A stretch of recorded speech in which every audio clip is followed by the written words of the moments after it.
जन्माद्यस्य यतोऽन्वयादितरतश्चार्थेष्वभिज्ञस्वराट् तेने ब्रह्महृदाय आदिकवये मुह्यन्ति यत्सूरयः तेजो वारिमृदां यथा विनिमयो यत्र त्रिसर्गो मृषा धाम्ना स्वेन सदा निरस्तकुहकं सत्यं परं धीमहि।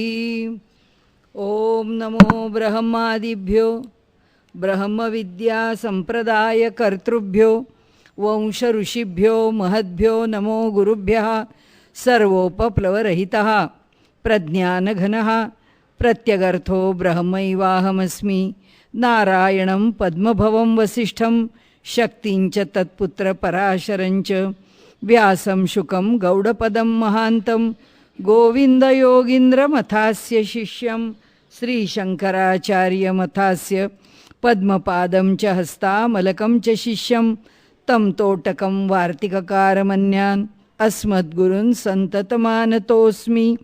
श्रुतिस्मृतिपुराणानाम् आलयं करुणालयं नमामि भगवत्पादं शङ्करं लोकशङ्करं शङ्करं शङ्कराचार्यं केशवं बादरायणं सूत्रभाष्यकृतौ वन्दे भगवन्तौ पुनः पुनः। ईश्वरो गुरुरात्मेति मूर्तिभेदविभागिने व्योमवद्व्याप्तदेहाय दक्षिणामूर्तये नमः। कविश्रेष्ठाय गुरवे श्रीगोदातीरवासिने विठ्ठलांग्रिविलीनाय गणुदासाय ते नमः।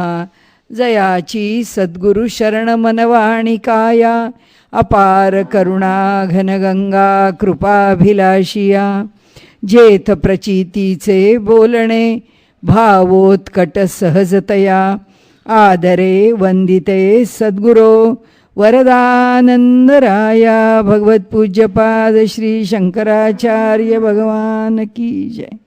त्या काळामध्ये आपण थोडीशी पार्श्वभूमी पुरी करून आपण ब्रह्मसूत्राच्या अधिकरणांना सुरुवात केली असती, परंतु बरेच दिवसाचा खंड पडल्यानंतर आता विषयाला सुरुवात करताना एक गोष्ट आपण पाहूया, ती म्हणजे आपल्याला जे शंकराचार्यांचं तत्त्वज्ञान त्याच अनुषंगाने आपण पार्श्वभूमी म्हणून विषय समजून घेत होतो।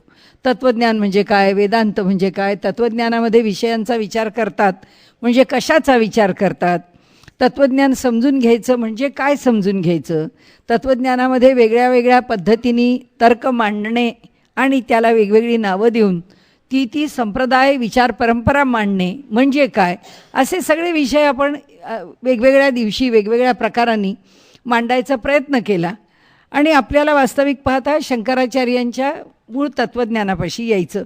आपण त्या तत्त्वज्ञानामधला एक एक छोटा मोठा विषय मांडत गेलो, त्या विषयाचा विस्तार केला आणि विस्तारानंतर जे काही करत होतो ते त्या दिवशी पुरतं होतं। मग नंतर काय किंवा हा विषय कशाशी निगडीत आहे, कसा जोडला गेला आहे, हे हळूहळू लक्षात येण्यासारखा विषय होता। त्यामुळे असं ठरवलं होतं की हा जो प्रतिबिंबवाद, अध्यासवाद आणि अवच्छेदवाद तो विषय आणि त्याचबरोबर सर्व आचार्यांच्या तत्त्वज्ञानाचा विषय, हे सगळं बोलून झाल्यानंतर किंवा मांडून झाल्यानंतर शंकराचार्यांचं तत्त्वज्ञान सलगपणे घ्यायचं। पण हा खंड पुष्कळ मोठा पडल्यामुळे आपण आज काय आत्तापर्यंत इकडे इकडे इकडे बोललो ते आजच्या दिवशी आपण सगळं गोळा करू, म्हणजे पुन्हा एकदा बऱ्याच खंडानंतर सुरुवात होती आहे तर ते सगळं विस्कळीतपणे आपल्या पुढे राहायला नको। आपल्याला विचार करायचा आहे पुढे जो ब्रह्मसूत्राच्या अधिकरणांचा, तर तो विचार आपल्याला शंकराचार्यांच्या तत्त्वज्ञानाच्या अनुसारच करायचा आहे।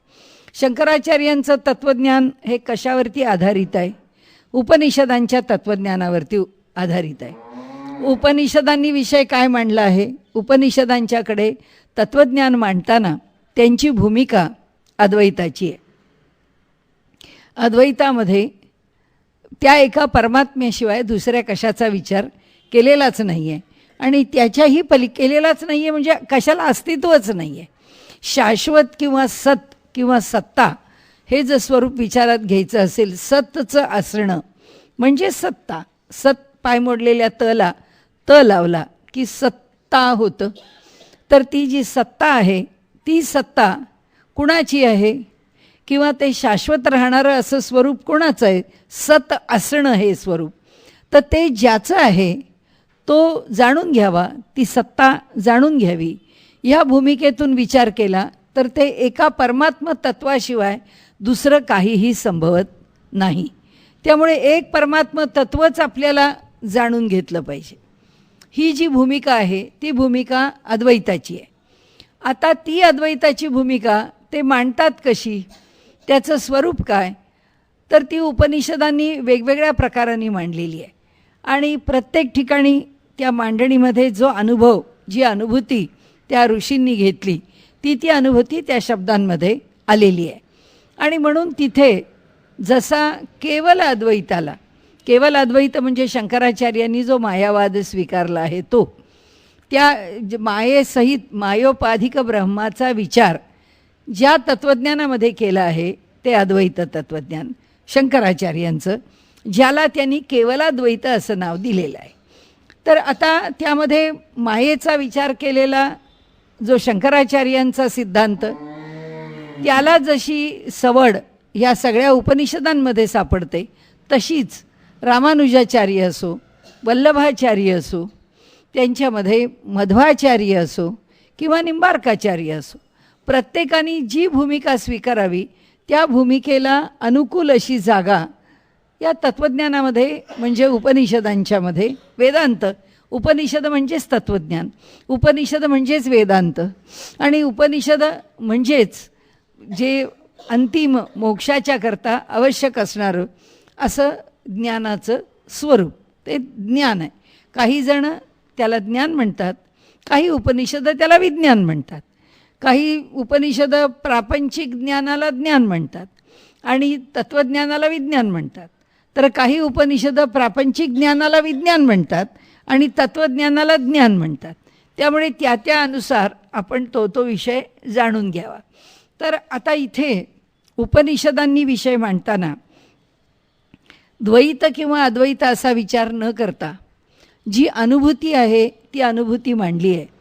परंतु एक गोष्ट आहे की ह्या सृष्टीच्या मुळाशी असणारं जे तत्त्व आहे त्या तत्वात दोन संभवत नाही. म्हणजे परब्रह्म दोन नाहीत किंवा शक्ती आणि परब्रह्म असे दोन वेगळे क्षेत्र नाही आहेत, की शक्ती नावाचं एक क्षेत्र आहे आणि ती तिच्या क्षेत्रात स्वतंत्र आहे, आणि ब्रह्म नावाचं एक क्षेत्र आहे ज्याला आपण ज्ञान म्हणू, ते त्याच्या क्षेत्रात स्वतंत्र आहे, असं नाही आहे. आणि म्हणून आत्तापर्यंत आपण ह्या सृष्टीच्या उत्पत्तीचा, या तत्त्वज्ञानाच्या मागचा, ब्रह्माचा विचार करताना आपण नेहमीच म्हटलं की एकमेवा द्वितीय ब्रह्म. उपनिषदांनी अशी अनेक वचनं त्याच्यामध्ये वापरलेली आहेत. आणि त्यांनी दुसरं काय म्हटलं आहे की द्वैतात भयम. द्वैत म्हणजे भय, द्वैताचं नेहमीच भय आहे, किंवा जेव्हा द्वैत येतं तेव्हा भय येतं. आपण परवाचं आपकी अदालत जर पाहिलं असेल तर त्याच्यामध्ये आरिफ मोहम्मद खान यांनी या तत्त्वज्ञानाचा मोठा सुंदर उल्लेख केला आहे.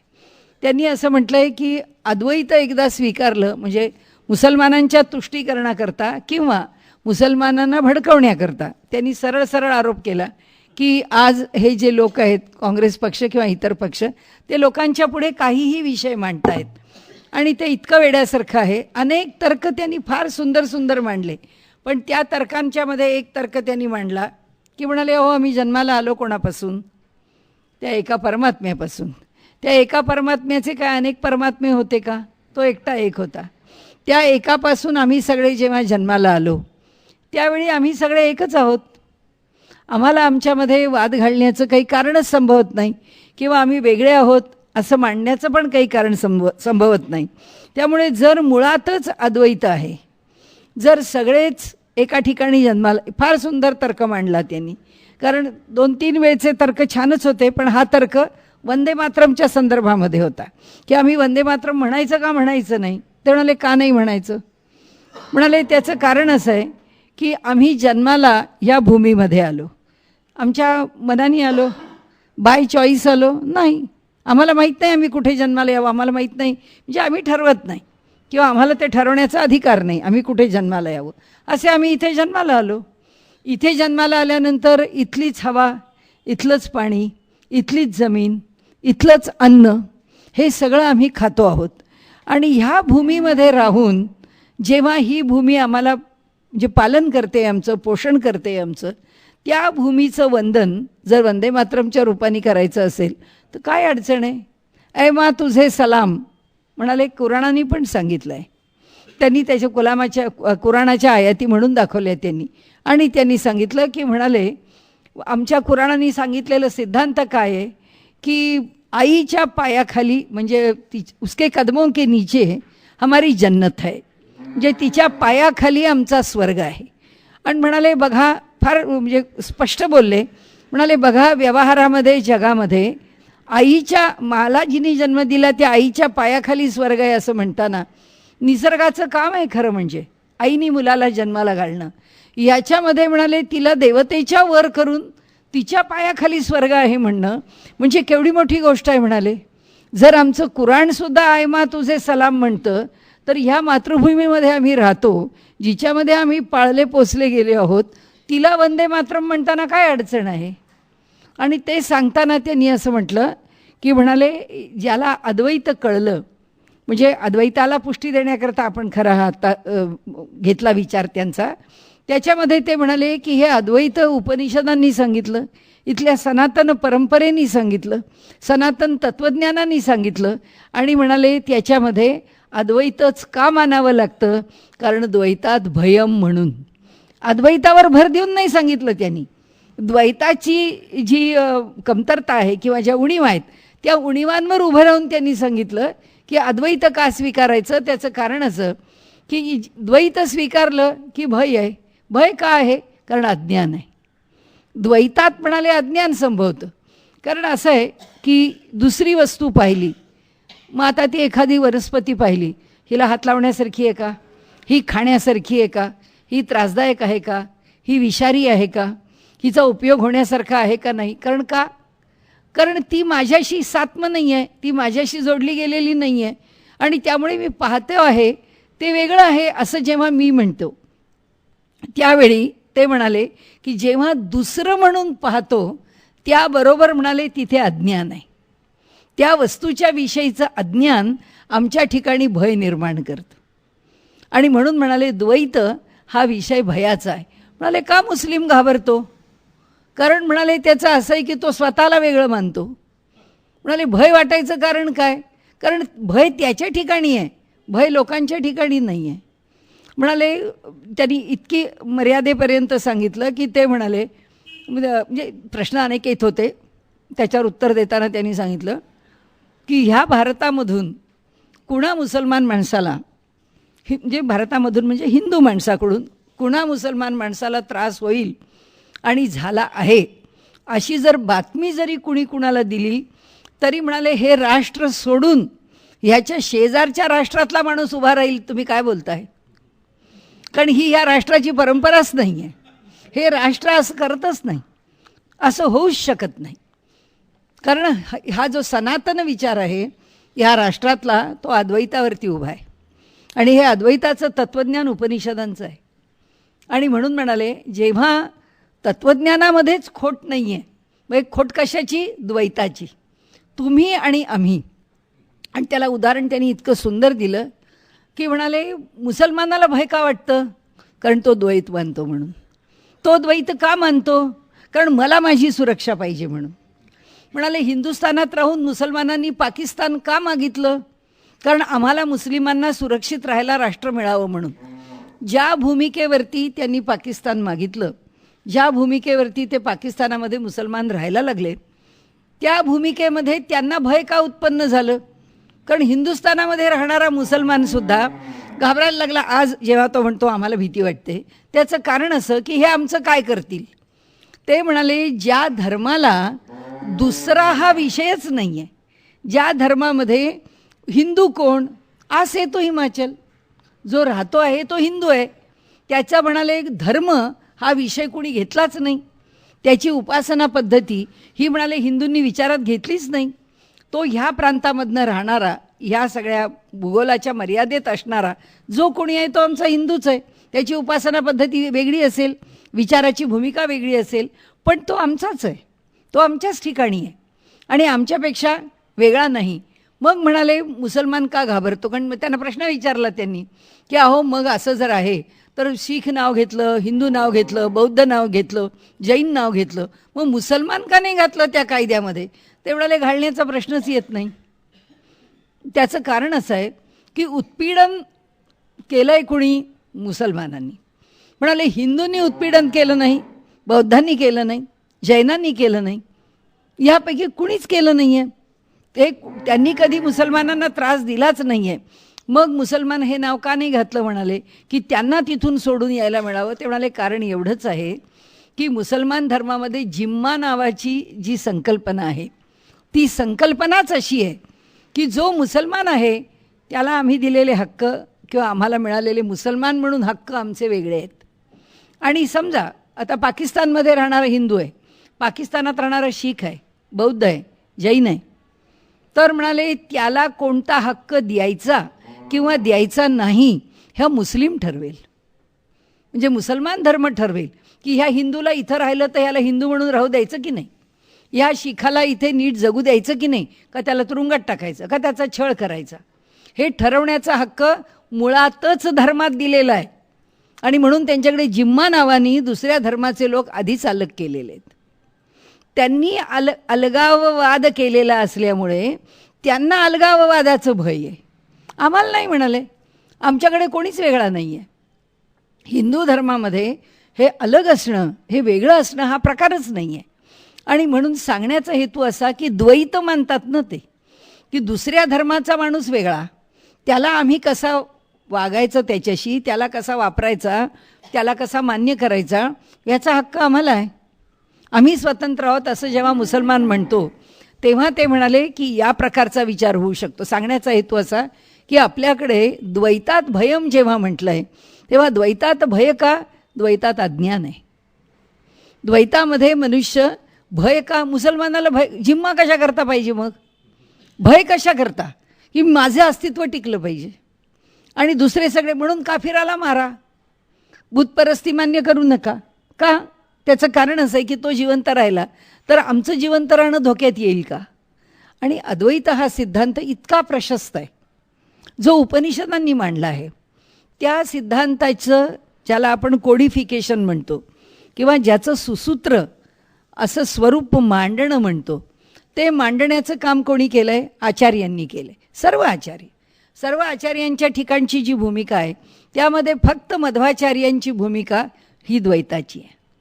बाकी चारही आचार्य जसे शंकराचार्य केवलाद्वैत सांगतात, रामानुजाचार्य विशिष्टाद्वैत सांगतात, निंबार्काचार्य द्वैताद्वैत सांगतात आणि वल्लभाचार्य शुद्ध अद्वैत सांगतात. पण हे चारही जण उपनिषदांचा अर्थ अद्वैतच काढतात. मध्वाचार्य का वेगळा काढतात? का त्यांचा कशाकरता वेगळा आहे? त्यांचा अर्थ वेगळा असण्याचं कारण असं की उपासना जी आहे उपनिषदांची, ती उपासना करताना भगवंताशी अद्वैत धरून उपासना करणं म्हणजे भगवंताचं मोठेपण त्याच्याबरोबर जाऊन बसून एका पातळीवर येऊन उपासना होणार नाही. त्या ठिकाणी गुरु शिष्य भावच पाहिजे, त्याच्या ठिकाणी स्वामी सेवक भावच पाहिजे, त्याच्या ठिकाणी उपासक हा जो आहे तो त्या उपास्याच्या ठिकाणी नतमस्तकच पाहिजे. हा जो अंतराचा विषय आहे त्या विषयाला माध्व संप्रदायाने अधिक महत्त्व दिलं आहे की जी उपासना आहे ती उपासना त्या उपास्याला श्रेष्ठ मानूनच केली. शंकराचार्यांनी सुद्धा सांगितलं आहे, भावाद्वैतम सदा कुर्यात क्रियाद्वैतम न करहचित अद्वैतम त्रिषु लोकेषु नाद्वैतम गुरुणास. तीनही लोकांशी शंकराचार्य म्हणतात अद्वैत असलं तरीसुद्धा गुरुच्या सहित अद्वैत होऊ शकत नाही. गुरुवरच आहे, शिष्य खालीच आहे. हीच भूमिका मध्वाचार्यांची की उपास्य दैवत वरच आहे आणि जो उपासक आहे तो त्याच्या पुढे किंवा तुलनेमध्ये तो निम्नस्तरीयच आहे, तो त्या इतक्या वरच्या स्तरावरती जाऊ शकत नाही. त्यामुळे आता इथे अद्वैताचा विचार करताना शंकराचार्यांनी तो जो ईश्वर का निर्माण केला, कारण आपण आता शंकराचार्यांचं तत्त्वज्ञान पाहत पुढे चाललो आहे, त्यांनी ईश्वर का निर्माण केला? आता हे जे ब्रह्मच आहे, हे ब्रह्म कसं आहे? निष्क्रिय आहे, निष्कल आहे, निरवयव आहे. या ब्रह्माच्या ठिकाणी कुठल्याही प्रकारचा विकार संभवत नाही. तत्त्वज्ञानाच्या शब्दात एवढं एक वाक्य आपल्याला पुरे की ते कुठल्याच प्रकाराने विकार पावत नाही. मग ते जर विकार पावत नाही तर मग जग कसं निर्माण झालं? जग निर्माण झालं तर विकार आलाच पाहिजे. मग आता जग निर्माण झाल्यामुळे होणारा जो विकार आहे त्या विकाराला छेद देण्याकरता त्यामध्ये काय केलं? उपाधी घेतली. उपाधी कशाची घेतली? मायेची घेतली. ती मायेची उपाधी कशातून आली? ती मायेची उपाधी दोन प्रकारांनी आली. एक अविद्या आणि एक अज्ञान. हे दोन शब्द वापरले की अज्ञानामुळे उपाधी आली, अविद्येमुळे उपाधी आली. अविद्या कोण आहे? मूलभूत आहे. कुणाच्या ठिकाणी आहे? हे जग निर्माण होणार म्हणून. हे जग निर्माण होताना जे मूळ स्वरूप आहे त्याला जेव्हा बाधा, त्याला जेव्हा उपाधी, त्याला जेव्हा माया हे स्वरूप येतं तेव्हा तिथं काय निर्माण होते? आपोआप अविद्या. म्हणजे काय? आपण संभ्रमात पडलो का? आपण गोंधळात पडलो का? नाही. आता हे जे जग निर्माण झालं आहे हे जग कसं आहे? कारण जगाकडे पाहून आता उलटे मागे जायचं आहे. जगाकडे काय पाहायचं आहे आपल्याला? हे जग सत आहे का असत आहे? सत याचा अर्थ ज्याला शाश्वत अस्तित्व आहे. नाही आहे. कारण मला माहिती आहे 100 वर्षापूर्वी मी नव्हते, 100 वर्षानंतरही मी कुठे असणार नाही. म्हणजे याला आत्ता या काळापुरतं अस्तित्व आहे. जर हे सत नाही मग हे असत आहे का? मी कसं मला असत म्हणीन? खाते पिते, आवडतं आवडत नाही, हिंडते फिरते, आजारी पडते, पुन्हा बरी होते, हे सगळं जेव्हा होतं आहे तेव्हा हे सगळं होत असताना मी असत पण नाही आहे. मग मी अनुभव कशाचा घेते? तर त्यांनी सांगितलं जे सतही नाही आहे आणि जे असतही नाही आहे परंतु त्याच्यामधली एक जी अनिर्वचनीय स्थिती आहे. म्हणून आपल्या लक्षात असेल तर आपण जेव्हा ख्याती बघितल्या तेव्हा अद्वैत वेदांताला आपण अनिर्वचनीय ख्याती असं म्हटलं. ख्याती म्हणजे काय? ज्ञान. आम्हाला ज्ञान कशाचं होतं? काही आम्हाला कळत नाही की हे सत्य आहे का हे असत्य आहे. आता एखाद्या माणसाने मी प्रवचन करताना पाहिलं आणि छान बाईंनी प्रवचन केलं, बाई उठली घरी गेली आणि ती फोन करते की आता मला बरं नाही, उद्याच्या प्रवचनाला मी येत नाही. अहो काय झालं तुम्हाला? अहो काही नाही, हो मी घरी गेले आणि मला 4 ताप आला. 4 ताप आला? इथे तुम्ही बऱ्या होतात, तुम्हाला तर काही झालेलं नव्हतं. म्हणजे काय? कठीण आहे बा. तुम्ही आत्ता बऱ्या होतात, आत्ता एवढ्या आजारी पडलात. म्हणजे तुम्ही बऱ्या होतात हे सत्य आहे का तुम्ही आजारी पडलात हे सत्य आहे? ते म्हणतात आजारी पडला हेही नाही, बऱ्या होतात हेही नाही. परिस्थिती अशी आहे की ही मिथ्या आहे. म्हणजे आत्ताचं आजारपण हे तरी काय कायम राहणार आहे का? नाही राहणार आहे. आत्ता मग आजारपण नाही असं का म्हणत नाही? अहो नाही कसं, त्या माणसाला त्रास होतो आहे, पडलाय बिचारा विहळत, म्हणजे त्याला त्रासच आहे. नाही कसं म्हणता? म्हणजे ही जी स्थिती आहे ह्या अनिर्वचनीय स्थितीला त्यांनी मिथ्या असं म्हटलं आहे की जे जसं दिसतं आहे ते तसं नाही आहे. हे शाश्वत नाही आहे असं म्हणता येत नाही आणि जे दिसतं आहे त्या लक्षणांच्या वरून ते खरं आहे असं म्हणावंच लागतं. म्हणजे त्याला सत म्हणता येत नाही, त्याला असत म्हणता येत नाही. परंतु जे अनिर्वचनीय आहे, ज्याच्याबद्दल बोलता येत नाही, ते काय आहे? ते मिथ्या आहे. जेव्हा मिथ्या शब्द आला इक्वल टू अविद्या, हे लक्षात ठेवायचं. मिथ्या शब्द आल्याबरोबर अविद्या आली. अविद्या म्हणजे काय? जे जसं आहे तसं दिसत नाही म्हणून अविद्या आली. नाही तर अज्ञान आणि अविद्येतला आपला बारीक शेड डिफरन्स आहे, तो आपल्याला बघायचा म्हणून आपण आधी अविद्या म्हटलं. अविद्या कुठे आली? या मिथ्या ज्ञानाबरोबर. मग ती का आली हो मिथ्या ज्ञानावर? अहो मिथ्या काय, आधी अविद्या आली मग जग जन्माला आलं. जगात आम्ही जन्माला आल्याबरोबर जे जसं आहे तसं काय कुठे दिसतंय? दिसतच नाही. आम्हाला आमच्या दृष्टीने जे दिसतं आहे ते आमच्या मर्यादेत दिसतं आहे. आता इथे पोती पाहिली आणि जर समजा मी असं म्हटलं की अहो ह्या पोत्यात काय हो, कापूस भरला आहे का? तर तो माणूस म्हणाला अहो कठीण आहे. त्याची जी स्थिती आहे एकावर एक रचलेली ती बघून तुम्हाला एवढं तर कळलं पाहिजे की ह्याच्यात नक्की कापूस नाही आहे. कापूस कसा दिसेल? म्हणजे माझ्या डोळ्याला होणारं त्याचं जे ज्ञान आहे ते भ्रमात्मक आहे. आता ते होणारं ज्ञान माझं जे आहे ते कशामुळे आहे? ही माया आणि ही अविद्या, ही त्याच्या आधी मागे उभी आहे. ह्या दोघांच्यामुळे होतं कसं की त्या अविद्येत मी जन्माला आल्यामुळे जे जसं आहे ते तसं दिसत नाही. पण तेवढ्यावर भागलं आहे का? तेवढ्यावर जरी भागलं असतं तरी बरं झालं असतं. तेवढ्यावर पण भागत नाही. काय होतं, त्याच्यामध्ये माझं एक अज्ञान मिसळलं जातं. अज्ञान कशाचं? माझ्या विचारांचं, माझ्या जाणीवेचं, माझ्या तर्काचं. कोणी म्हणून कमाल आहे तुमची, तुम्ही काय असा विचार करता? अहो बघितलं की स्पष्ट कळत आहे काय आहे ती वस्तू, आणि तुम्हाला कळत नाही. म्हणजे हा माणूस म्हणतो खरंच बाबा माझ्या काही लक्षात आलं नाही. त्याला कळतं आहे आणि मला कळत नाही, याचा अर्थ त्याला त्याचं ज्ञान होतं आहे, मला त्याचं ज्ञान होत नाही आहे. आता मला ज्ञान का होत नाही हे आपण पुढे बघू, की आम्ही जन्माला कसे आलो त्याच्यामुळे मला ज्ञान होत नाही. परंतु या जगाच्या निर्मितीमध्ये ते जे ब्रह्मतत्व आहे, त्या ब्रह्मतत्वाला शंकराचार्यांनी कुठंच पुढं आणलं नाही. त्यांनी सांगितलं त्याला अबाधित ठेवा, त्याला ते निर्गुण, निरवय, निष्कल, उदासीन हे तसंच राहू द्या. मग काय करा, हे जग नावाची जी गोष्ट आहे त्याला एक उपाधी जडली आहे. आपोआप जग निर्माण होतं आहे म्हणजेच उपाधीत निर्माण होतं आहे. कोणत्या उपाधीत निर्माण होतं आहे? आपल्याला समजणारी एक उपाधी घेतली तरी चालेल की हे जग नश्वर आहे, प्रतिक्षणाला बदलणार आहे, गतिमान, गच्छती ती जगत. हे आम्हाला आत्ता इथे कळलं की ह्या सगळ्या उपाधी या जगाच्या मागे आहेत, हे जग असंच आहे. आणि त्यामुळे ह्या जगाच्या बाबतीमध्ये जी लावलेली उपाधी आहे त्या उपाधीत आज आपल्याला वाटलं बरी आहे हवा, आज इतका गारवा इथे लागत नाही आहे, बाहेर गेलो की पण नाही हो मगाशी वाटलं तसं, पण इथे चांगलं बाहेर गारवा आहे, चांगली बाहेर थंडी आहे. म्हणजे अनुभवाच्या ज्या कक्षा आहेत त्या कशाने बदलत जातात? उपाधीनी. याच्यावरती चांगले पत्रे टाकलेत, बंदिस्त केलं आहे, इथे नाही येत आहे वारं, त्याबरोबर थंडी जाणवत नाही आहे. बाहेर गेलं वारं येत आहे, थंडी जाणवती आहे. म्हणजे उपाधी कशाची आहे? बाहेर मोकळेपणाची आहे. इथे उपाधी कशाची आहे? बंदिस्तपणाची आहे. बंदिस्तपणामुळे वेगळा अनुभव आहे, बाहेर गेल्यानंतर मोकळेपणामुळे वेगळा अनुभव आहे.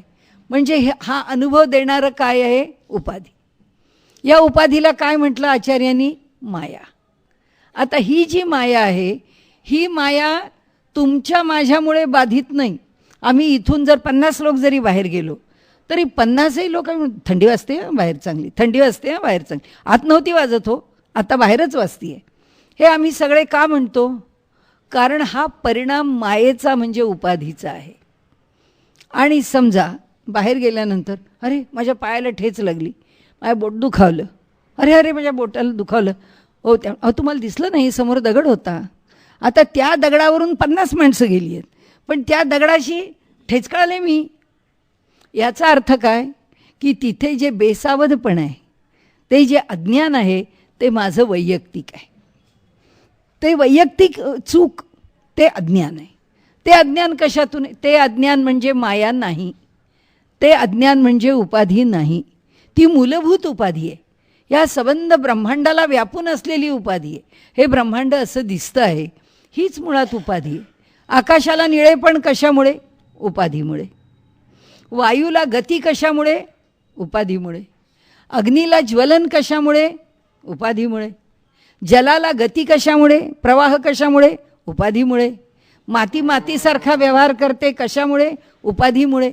मूलभूत उपाधी, ही मूलभूत माया आहे. आता ही माया का? आपण पुढे बघणारच आहोत. पण ही माया का? ही माती खरी मातीच आहे का? नाही आहे. हे पृथ्वी तत्व जर मूलभूत घेतलं तर हे मूलभूत पृथ्वी तत्व म्हणजे माती नाही आहे. आम्ही या पृथ्वीला माती म्हणतो, पण ही माती हे मूलभूत रूप आहे का? नाही. मग हे कशामुळे झालं आहे? पंचीकरण. कुणाचं पंचीकरण? 5 महाभूतांचं. त्या 5 महाभूतांचं पंचीकरण झाल्यामुळे हे आकाश निळ्या रूपामध्ये, ती अवकाशाची पोकळी आम्हाला दिसते. तो अंतराळवीर जेव्हा वर जातो तेव्हा त्याला आकाश निळं नाही दिसत, त्याला नुसताच काळोख दिसतो. त्या काळोखाला निळाई आली कशामुळे? उपाधीमुळे. उपाधी कशाची? त्या काळोखाला उरलेली 4 महाभूतं त्या आकाश तत्वामध्ये म्हणजे पोकळीत मिसळली म्हणून त्याची निळाई आम्ही अनुभवतो. म्हणजे ही जी 5 महाभूतं पाणी झुळझुळ वाहतं आहे, कसा अनुभव घेतो? पंचीकरणामुळे. म्हणजे हे जग निर्माण करताना ज्या उपाधी आल्या आहेत त्या उपाधीला आचार्यांनी माया असं म्हटलं आहे. त्याच्या मूलभूत रूपात आम्हाला ते दिसत नाही. मग आता ह्या उपाधीचं स्वरूप कसं?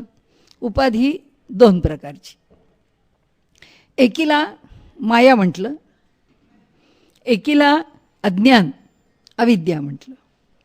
माया काय आहे? मायेचं मूलभूत रूप आपलं सगळं घेऊन झालं आहे, फक्त आपण त्याची आता उजळणी करतो आहे. मायेचं मूलभूत रूप शुद्ध सत्वाची उपाधी. उपाधीच लागली आहे. उपाधी कशाची लागली आहे? शुद्ध सत्वाची. कारण सत्व, रज आणि तम हे 3 गुण आहेत. त्यामुळे ह्या 3 गुणांच्यापैकी शुद्ध सत्वाची जेव्हा उपाधी लागलेली आहे तेव्हा कोण निर्माण झालं? माया.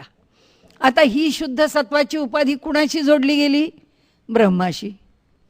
म्हणजे ती शुद्ध सत्वाची उपाधी जेव्हा ब्रह्माला जोडली जाते तेव्हा त्याला काय म्हणायचं? ईश्वर. मग हे जग निर्माण करणारा कोण आहे? ईश्वर. ईश्वरच सर्वभूतानां हृदयेषु तिष्ठती.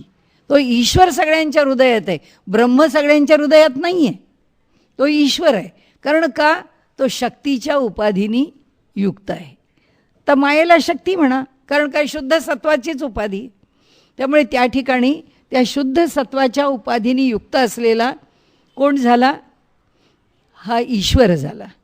आता शुद्ध सत्वाची उपाधी न लागता ज्याला अविद्येची उपाधी लागली तो कोण झाला? जीव. ब्रह्माशीच त्यालाही उपाधी लागली, ब्रह्मालाच उपाधी लागली, पण कशाची लागली? अविद्येची लागली. अविद्या म्हणजे जे जसं आहे ते त्याला तसं कळत नाही. कळत नाही म्हणजे तो त्या पांघरुणाखालीच आहे. आम्हाला कुठं दिसतंय मूळ जग काय आहे? आम्हाला कुठे दिसतंय ईश्वर नावाची गोष्ट काय आहे? आम्हाला कुठे दिसतंय स्वर्ग नावाची गोष्ट काय आहे? आम्हाला एक मर्यादाच आहे. एक अविद्येची मर्यादा घेऊनच आम्ही जन्माला आलो आहे. आमच्या बुद्धीला काय सगळं, ज्याला मर्यादेमध्ये सामर्थ्य स्मरणाचं आलं की आपण म्हणतो तसे प्रयोग करतो की हो हा बघा यांची स्मरणशक्ती. त्या शकुंतला त्यांनी किती 10 आकडे, 15 आकडे, 14 आकडे, 16 आकडे, त्याचे गुणाकार भागाकार त्या करून दाखवतात. कशी बुद्धी आहे बघा. म्हणजे काय? तिच्यावरती असणारी जी अविद्येची उपाधी आहे त्या विषयापुरती थोडीशी ते आवरण दूर झालं. त्या ठिकाणी आवरण आहे, तो अडथळा आहे. तो अडथळा आमच्या बुद्धीवर जेवढा, आम्हाला 2 अधिक 2 4 काय, भाजी घ्यायला गेलं, अरे ह्याचं विसरलं लिहायला, अरे ह्याचं विसरलं मिळवायला. आम्हाला साध्या साध्या गोष्टींचा सुद्धा हिशेब करता येत नाही. आमच्याकडनं तो हिशेब विसरतो. आम्हाला वाटतं काय माणूस आहे हो, केवढ्या गोष्टी लक्षात ठेवतो, केवढी स्मरणशक्ती आहे. कारण काय आहे? अविद्येच्या उपाधीने सगळे जीव झाकोळलेत. पण प्रत्येक जीवाचं झाकोळले पण असणं याची मर्यादा वेगळी वेगळी आहे. ती मूलभूत उपाधी आहे. त्या अविद्येच्या उपाधीमध्ये आम्ही सगळे आलो आहोत. आणि खरं म्हणजे सगळ्यांवरती समान आवरण आहे. त्याला 14 आकड्याचं आलं, उद्या कुणी आणखीन 26 आकड्याचं करेल, परवा कुणी 50 आकड्यांचं करून दाखवेल. पण म्हणून तो सर्वज्ञ नाही. त्याची मर्यादा आहेच. मानव म्हणून मानवाची मर्यादा आहेच. नाही तर अवतार घेऊन पुरुष आले, जसे संत येतात पृथ्वी तलावरती, ती काही तसेच आपण म्हटलं असतं आणि त्यांना खूप आग्रह केला असता आणि पकडून ठेवलं असतं तर ते इथे राहिले असते ना. पण नाहीच राहता येणार, नाहीच राहणार. त्याचं कारण असं आहे की अविद्या ही उपाधी ह्या ब्रह्मांडाला ग्रासून आहे. त्यामुळे ग्रासून राहिलेल्या उपाधीमध्ये नाश हा स्वीकार्यच आहे. त्याच्या त्याच्या उपाधीचे जे गुणधर्म आहेत ते सगळ्यांना स्वीकारावे लागतात. का राम निघून गेले, का कृष्ण निघून गेले? मानवी देहात अवतार घेऊन कायमचे का नाही? बरं झालं असतं ना की कुणाच्याकडे त्या राम मंदिराची भानगड नको आणि त्या कृष्णाच्या गीतेवरती भानगड नको, सगळं सोपंच झालं असतं. पण नाही ना होत असं. असं होत नाही. त्याचं कारण असं आहे, उत्पत्ती स्थिती लय हे ह्या विश्वाचं, ज्याला आपण अविद्येचं आवरण म्हणतो, त्या अविद्येबरोबर ज्या अनेक गोष्टी दिल्या आहेत, आवरण आणि विक्षेप, अडथळा प्रत्येक गोष्टीला जो निर्माण करून दिला आहे तो आहेच मुळामध्ये. आता हा जीव आहे. आता हा जीव कसा झाला? ह्या अविद्येनी युक्त झाला. त्यामुळे ब्रह्माचं चैतन्य आहे. चैतन्य कुठे वेगळं आहे? त्याच चैतन्याला जेव्हा शुद्ध सत्वाची उपाधी लागली तेव्हा तो ईश्वर झाला. त्याच चैतन्याला जेव्हा अविद्येची उपाधी लागली तेव्हा तो जीव झाला. आता ईश्वर काय करणार? ईश्वराला पुढे आता त्याचं ब्रांचिंग, त्याच्या शाखोपशाखा मांडायचं कारणच नाही. कारण ईश्वर ही एक शक्ती झाली की जी शक्ती हे सगळं नामरूपात्मक जग तयार करते, निर्माण करत राहते. मग त्याच्या शक्तीचं स्वरूप वेगवेगळं समजून घ्या की उत्पत्ती. मग आम्ही आमच्या सोयीकरता असं आहे, डोक्यात विषय ठेवायला काहीतरी सूत्र लागतात. मग आम्ही काय सूत्र केलं की ब्रह्मदेव जगाची उत्पत्ती करतो, विष्णू जगाचं पालनपोषण करतो, रुद्र किंवा शंकर जगाचा नाश करतो. म्हणजे ह्या त्रिविध शक्ती आहेत की उत्पत्ती, स्थिती आणि लय हे जे जगामध्ये बघायला मिळतं त्याच्याकरता करणारा एकच ईश्वर आहे. पण त्या ईश्वराची 3 रूपं आम्ही स्वीकारली आणि ह्या 3 रूपातून तो ह्या जगाचा व्यापार करत राहतो असं आम्ही आमच्याकडनं स्वीकारलं. नाही तर मुळात तो एकच ईश्वर आहे. आणि ज्या क्षणी ईश्वर नावाच्या शब्दाच्या मागे असणारी मायेची शुद्ध सत्वाची उपाधी निघून जाईल त्यावेळी ते ब्रह्मच आहे. म्हणजे आचार्य काय म्हणतात, जीव आणि ब्रह्म याच्या बाबतीत काय म्हणतात, जीवो ब्रह्मैव ना परहा. जीव आणि ब्रह्म याच्यामध्ये काहीच अंतर नाही आहे. त्याचं कारण असं की जीवानी ती अविद्येची उपाधी सोडली की जीव ब्रह्मच आहे. ईश्वराला गरज राहिली नाही या जगाच्या निर्मितीची की शुद्ध सत्वाची उपाधी निघूनच गेली आहे, ब्रह्मच आहे. आता जग निर्माण कोणापासून होतं? आता इथे पाहिलं आपण की शुद्ध सत्वापासून ईश्वर जन्माला आला. आता जीवाच्या पुढे ह्या संबंध सृष्टीचा म्हणजे जगताचा विस्तार आहे तो कुणापासून झाला? ह्यातल्या तमापासून झाला. तो जो तमोगुण आहे त्या तमोगुणाला उपाधी लागली. त्या तमोगुणाला उपाधी लागल्याबरोबर काय झालं? त्रिगुण झाले. त्रिगुण आले, सत्व रज तम. हे कशाकरता? हे जग निर्माण करण्याकरता आले. आता हे जे आलेले त्रिगुण आहेत त्यातल्या सुद्धा तमापासून, जे सत्वरज तमातल्या तमापासून मग पंचमहाभूत झाली, पंचतन्मात्रा झाल्या, त्याच्यापासून पुढे इकडे अंतःकरण झालं, इकडे आपल्याला अंतःकरण चतुष्ट आहे म्हणजे इथे 5 ज्ञानेंद्रिय झाली, सगळा विस्तार झाला. म्हणजे जो विस्तार झाला तो कशातून झाला? अज्ञानातून. अज्ञानातून का? कारण तमोगुण हे अज्ञानाचं द्योतक आहे. म्हणून आमचा जो विस्तार आहे, आमचं जे मन आहे, आमची बुद्धी आहे, आमची इंद्रिय आहेत, ज्ञानेंद्रिय आहेत, का नाही सगळंच्या सगळं अनुभवाला येत? त्याचं कारण आमच्याकडे अज्ञान आहे. म्हणून जीव कसा आहे? अज्ञानी आहे. जीवाच्या ठिकाणी मर्यादा आहे, त्याच्या ठिकाणी अल्पता आहे. ईश्वराच्या ठिकाणी अल्पता नाही आहे. म्हणजे हा जो भेद आहे, 2 गोष्टी लक्षात ठेवायच्या. आमच्याकडे अज्ञान कुठून आलं? आमच्याकडे जे अज्ञान आलं ते आमचा सगळा विस्तार तमोगुणातून झाला.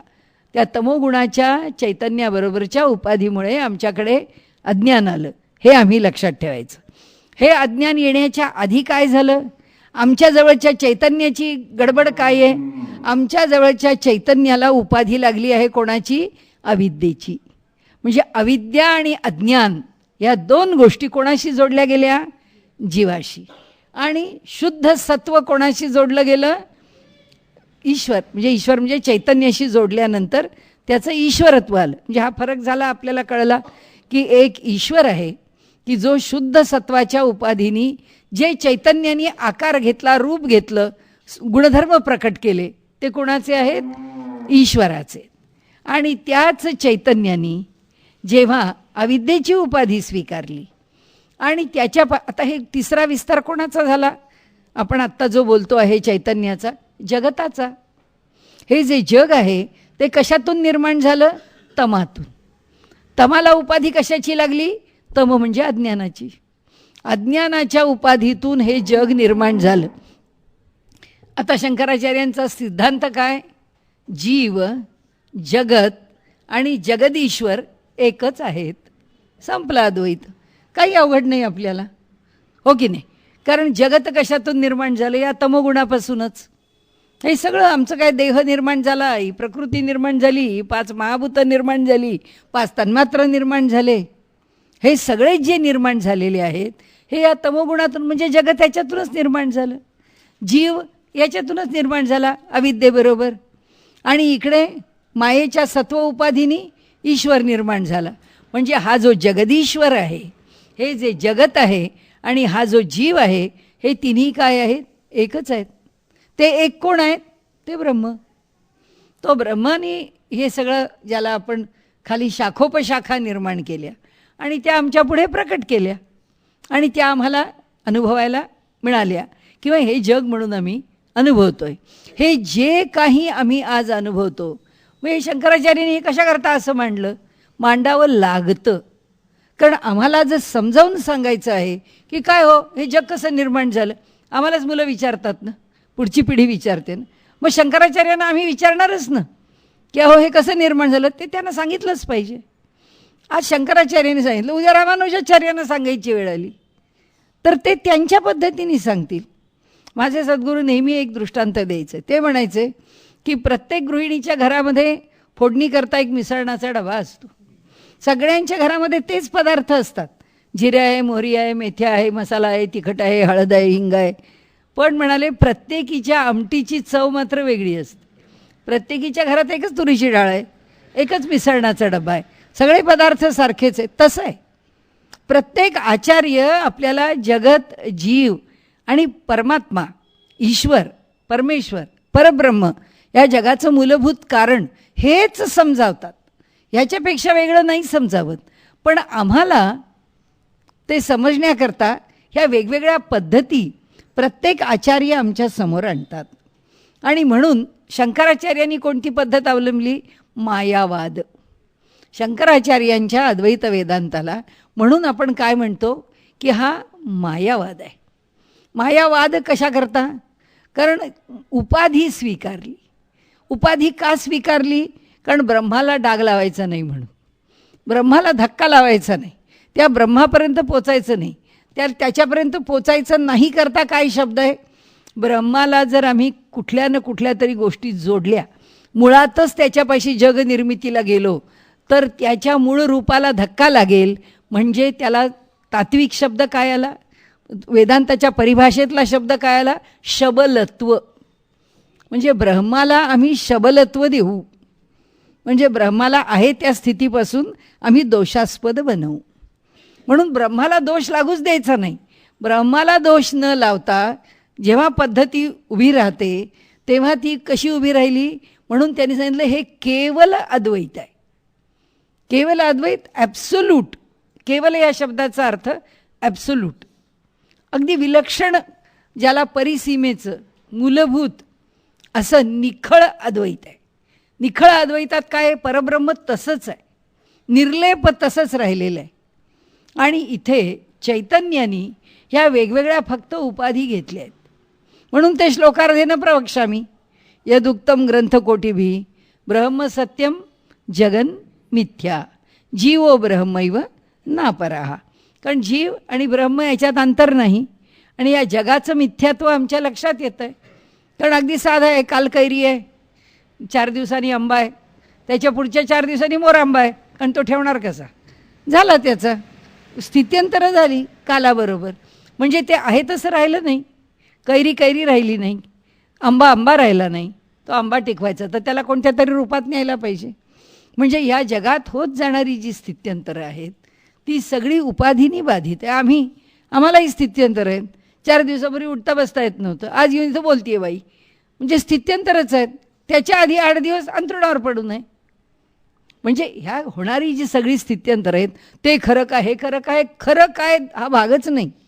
तेही त्या काळापुरतं सत्यच आहे, हेही या काळापुरतं सत्यच आहे, आज चालू आहे हेही सत्यच आहे. कारण का, उपाधीनी सत्य आहे.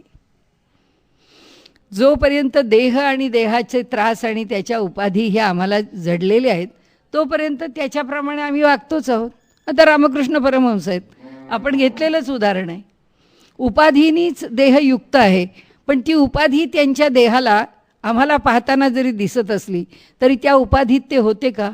एवढे कॅन्सरनी, दुर्धर कॅन्सरनी ते सगळं गळ्यातनं रक्त पुऊन ते वाहत आहे, भयंकर जखमा, त्याच्या काय वेदना असतील ते सगळं त्या देहाला आहे. असे दिसणारे रामकृष्ण जेव्हा त्या बागेतल्या झाडाच्या खाली ही सगळी 16 मुलं ज्यांनी पुढे रामकृष्ण संघाची स्थापना केली ती मुलं खाली खेळत आहेत, तर त्यांना खेळत असताना जेव्हा त्यांनी पाहिलं की अरे ही मुलं खेळतायत, त्यांना भान नाही आहे, पण तिथे एवढा मोठा अजगर अजगरासारखा आलेला आहे तर कसं व्हायचं आहे, कोणाला डसला तर यातल्या मुलांना केवढा मोठा धोका आहे. तिथे अंथरुणावरती पडलेले जखमांनी आणि वेदनांनी विव्हळणारे रामकृष्ण राहिलेच नाहीत. भरा भरा भरा जिना उतरून खाली गेले, बागेत गेले. जाऊन त्यांनी नागाला सांगितलं, तू काय इथे आलास? माझी मुलं इथे रोज खेळणार मी आहे, तर तू आता इथून दूर जायचं. निघून गेला. तसेच तरतर तरतर रामकृष्ण वर आले. वर येऊन आपल्या पुन्हा अंथरुणावर झोपले, विव्हळत आहेत. म्हणजे ते विव्हळणं उपाधीचं आहे, सरळ चालत जाणं उपाधीचं आहे. त्यांच्या जीवाला हे काहीच स्पर्शत नाही. आमच्या जीवाला स्पर्शत आहे ना. आमचा जीव त्यांनी अरे अरे अरे आज ताप आला, अरे अरे आज हात दुखला, अरे अरे आज मला चालता येत नाही, अरे मला जेवता येत नाही, मला खाता. ह्या उपाधीत जेव्हा जीव अडकलेला आहे तेव्हा हा जीव कसा आहे? अज्ञानी आहे. या अज्ञानी जीवाला या उपाधीबरोबर त्याचा व्यवहार चालू आहे. म्हणून आत्ता खाणार नाही, आत्ता खाईल, आत्ता बरं वाटतं, आत्ता बरं वाटत नाही. ते ज्ञानेश्वर माऊलींनी म्हटलं आहे ना, वारेची सोके चिखलूची भिजे, की वाऱ्याने लगेच कोरडा होतो आणि लगेच तो चिखल कसा असतो, पाऊस पडून गेल्यानंतर थोडासा वाळला की वरती साय धरल्यासारखा कोरडा दिसतो आणि लगेच सुकलेला दिसतो ना. एकच थेंब पाणी पडू दे लगेच चिखल होतो. तसं आहे आमचं. ती उपाधी आम्हाला नाचवत असते. अरे आता इतकं पोट भरलं आहे, जेवायची काही आवश्यकता नाही, 2 तास झाले नाही म्हणजे मला लागली बरं का भूक, आता मी जेवणार आहे. काय सत्य? उपाधी आहे. आणि ह्या जीवाच्या ठिकाणची ही अविद्या, हे अज्ञान, हे सगळं कशाशी जोडलेलं आहे? जग आणि आम्ही जीव या दोघांचा आम्ही अन्योन्य संबंध मानला आहे.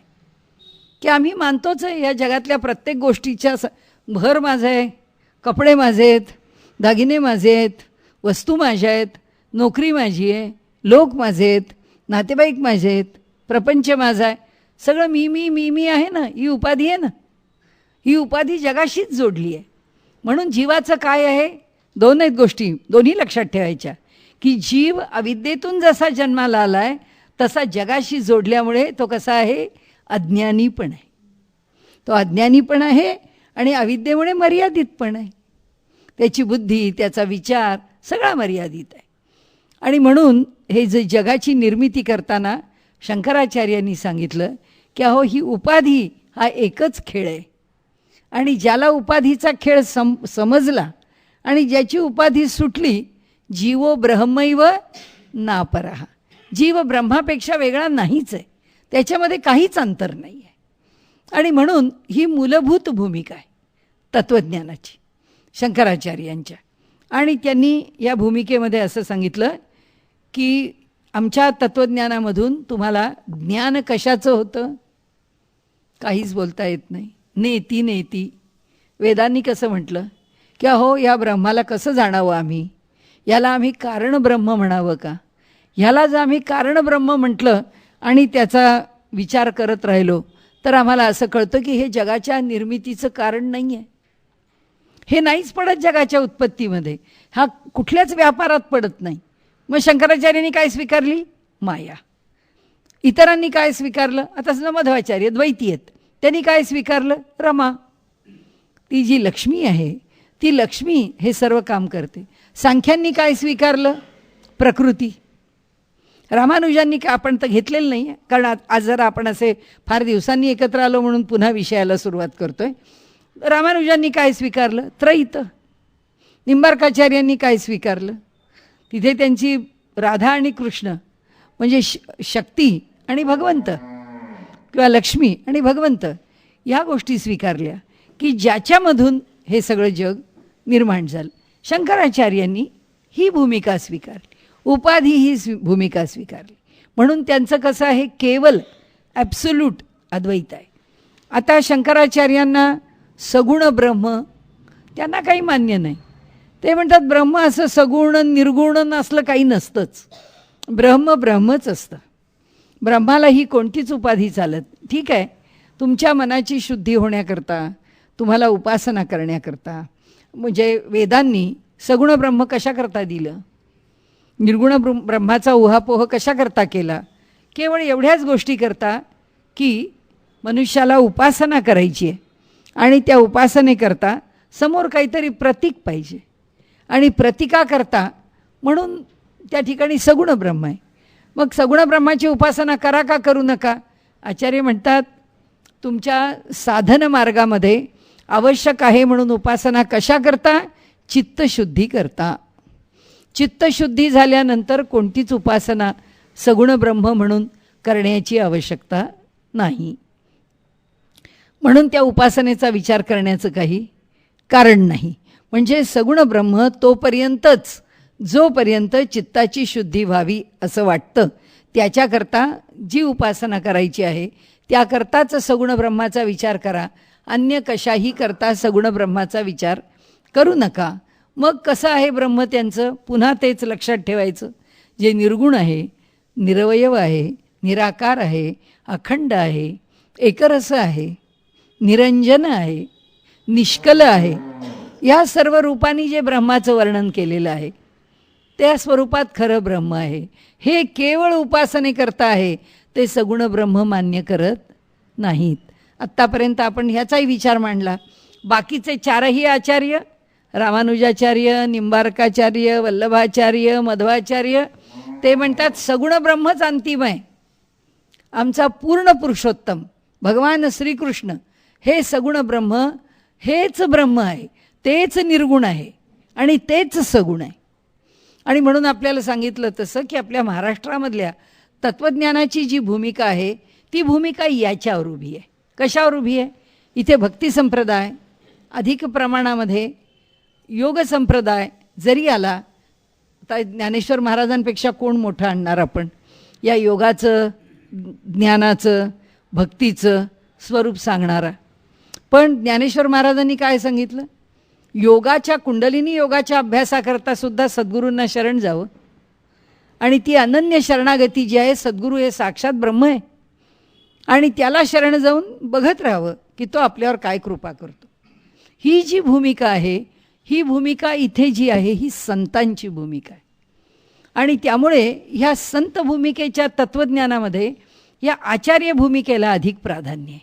आणि त्या भूमिकेचा शंकराचार्यांच्या म्हणजे या 4 आचार्यांच्या आणि शंकराचार्यांच्या भूमिकेतला जो ज्ञानाचा विचार आहे तो ह्या संत परंपरेने निर्गुण रूपाने घेतला आहे.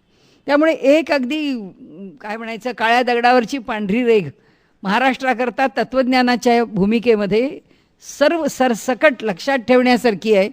सगुणाची उपासना करायची आहे आणि निर्गुणाचा अनुभव घ्यायचा आहे. अनुभव निर्गुणाचा आहे, अंतिम आहे, निखळ आहे, पण उपासना सगुणाची. सगुण आणि निर्गुण ह्यात भेद नाही. सगुण निर्गुण दोन्ही विलक्षण, की दोन्हीही सारखेच आहेत. या दोघांच्यामध्ये आम्ही कमी जास्त धरत नाही. आणि आचार्यांच्या आधाराने सर्वात मोठं काम जर कोणी केलं असेल तर ज्ञानेश्वर माऊलींनी. केवळ वेदांत परंपरेचं नाही, सर्वात दुर्दैवाची गोष्ट यावर्षीच्या मराठी साहित्य संमेलनामध्ये फादर दिवरोटनी त्या आपल्या ज्ञानेश्वरीला नेहमीच पहिला मान असतो पुस्तकांच्यामध्ये जेव्हा ग्रंथांची दिंडी निघते, यावर्षी तो मान नाकारला आहे. आणि दुर्दैव असं आहे की त्याच्यावरती कोणीही विरोध उठवलेला नाही. म्हणजे आमची एवढं मराठी साहित्य संमेलन झालं, या मराठी साहित्य संमेलनाचा काय, आमच्या संपूर्ण मराठी वाङ्मयाचा अनभिषिक्त सम्राट आहे ज्ञानेश्वर माऊली. आणि त्यांनी सांगितलं की आम्हाला हे मान्य नाही आहे. मराठी साहित्य संमेलनामध्ये ज्ञानेश्वर महाराज कोण? त्यांचा ग्रंथ ज्ञानेश्वरी आम्ही सन्मानाने पहिल्यांदा वर ठेवणार नाही. फक्त बातमी आली, कुणाचाही विरोध आला नाही. दुर्दैव आहे आपलं.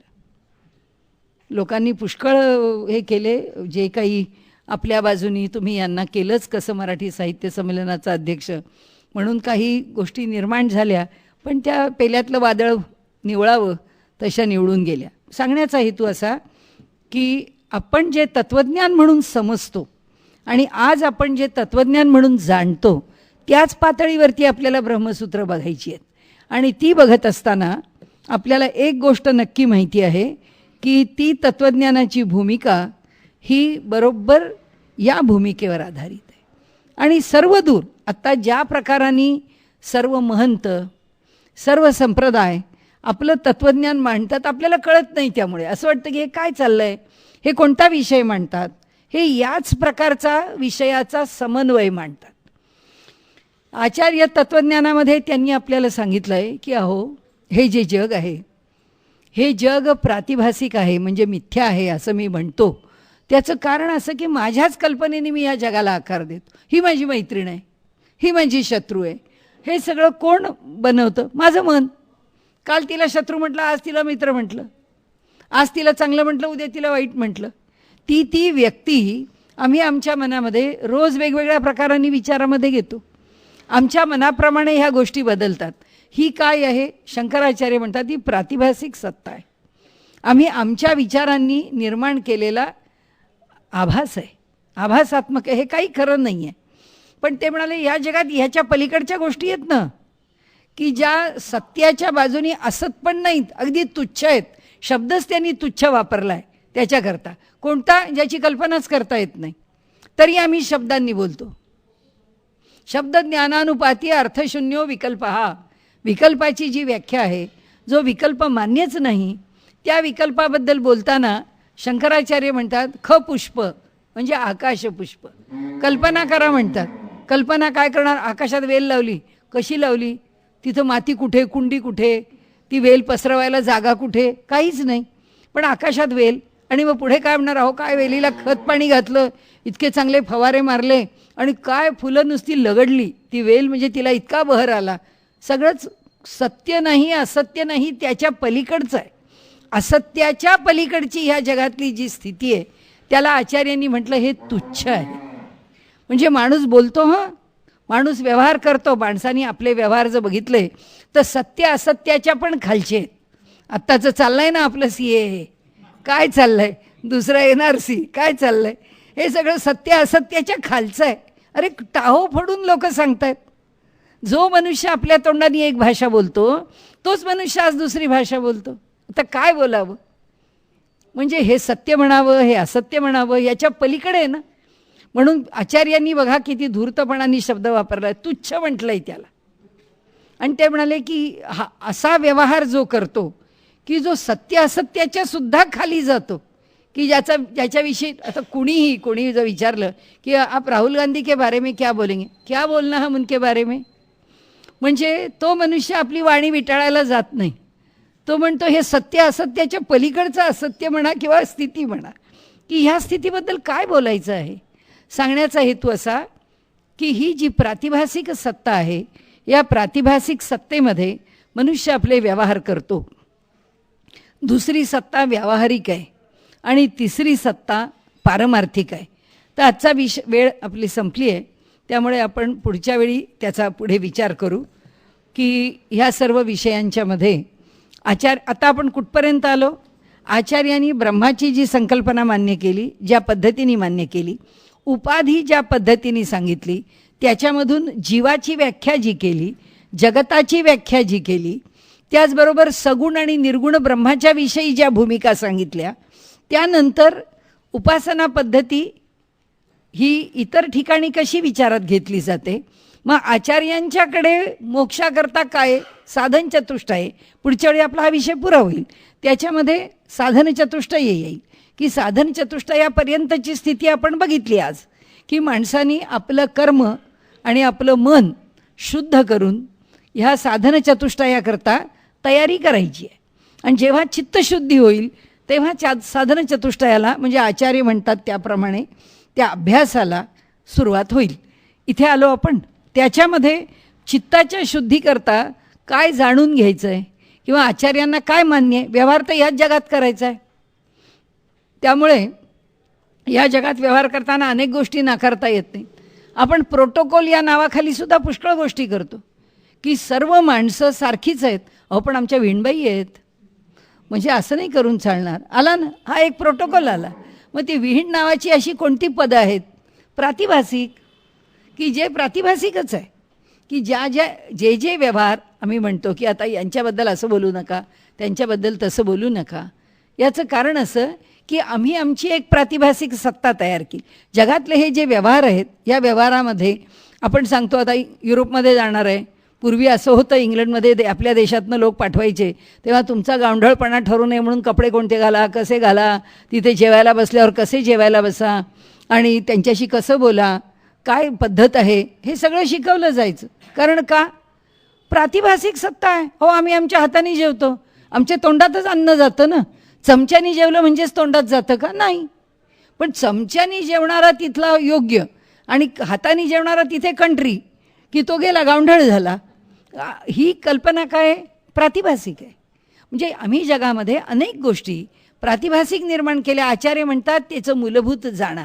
असो, आता आपण तिथे थांबू की प्रातिभासिक सत्ता जीवनातून कशी नाकारावी, व्यावहारिक सत्तेमध्ये जीवन कसं जगावं आणि अंतःकरणाची भूमिका पारमार्थिक सत्तेत कशी ठेवावी. कारण निखळ ज्ञानाचा मार्ग आहे. फक्त आता संपवताना आपण एक वाक्य लक्षात ठेवून संपवू. आचार्यांना मोक्ष म्हणजे फक्त ज्ञान हेच अपेक्षित आहे. ज्ञानात एव तु कैवल्यम, केवल अवस्था ही फक्त ज्ञानाने प्राप्त होते आणि ती ज्ञानानेच मिळवायची आहे. ही भूमिका आचार्यांची आहे. आणि त्यामुळे आता हा जो सगळा विषय चालला आहे, आपला विषय, आपलं तत्त्वज्ञान, संतांचं तत्त्वज्ञान या कशालाच सोडून नाही आहे.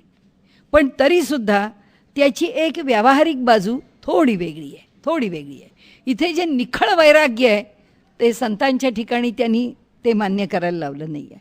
किंवा तितक्या वैराग्यशीलतेला किंवा संन्यासच स्वीकारून पूर्णपणे कर्माचा त्यागच करून, पुढच्या वेळी घेऊच आपण, त्यागच करून उपासना करा असं म्हटलं नाही. कारण सर्वसामान्य मनुष्याला झेपलं पाहिजे ना. एवढा त्याग, एवढा संन्यास हे झेपत नाही. म्हणून त्याच्याकरता जो मध्यम मार्ग काढलेला आहे, त्या मध्यम मार्गाचा विचार हा आचार्यांचं तत्त्वज्ञान घेऊन संतांनी अधिक केला आहे.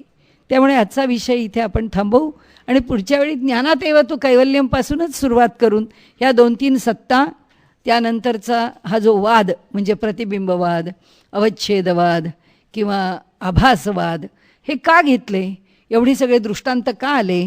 आणि कारण ते सगळे आम्ही घेतो की आम्ही रज्जूवर सर्प घेतो, सुवर्णावर अलंकार घेतो, धाग्यावरती किंवा दोरावरती पट घेतो, वस्त्र विणतो, हे सगळे सिद्धांत घेतो. सगळे घेतात, सगळे आचार्य घेतात. आचार्य म्हणजे आत्ताचे महंत, संत आणि तत्त्वज्ञानाचं स्पष्टीकरण करताना. त्यामुळे ह्या सर्व गोष्टी स्वीकारताना पुन्हा एक काय वेगळेपणाचा भाग असतो ते सगळं लक्षात ठेवून पुढच्या वेळी आता आपण याचा समारोप करू आणि त्याच्या पुढच्या वेळी सरळ ब्रह्मसूत्राचं मग अधिकरण सुरू करू. आणि जी काही आपली लहान मोठी त्याच्यामधली स्पष्टीकरणं राहिली आहेत ती त्या अधिकरणाबरोबर करू. आजचा विषय इथे थांबूया. भगवत पूज्यपाद भगवान श्री शंकराचार्य महाराज की.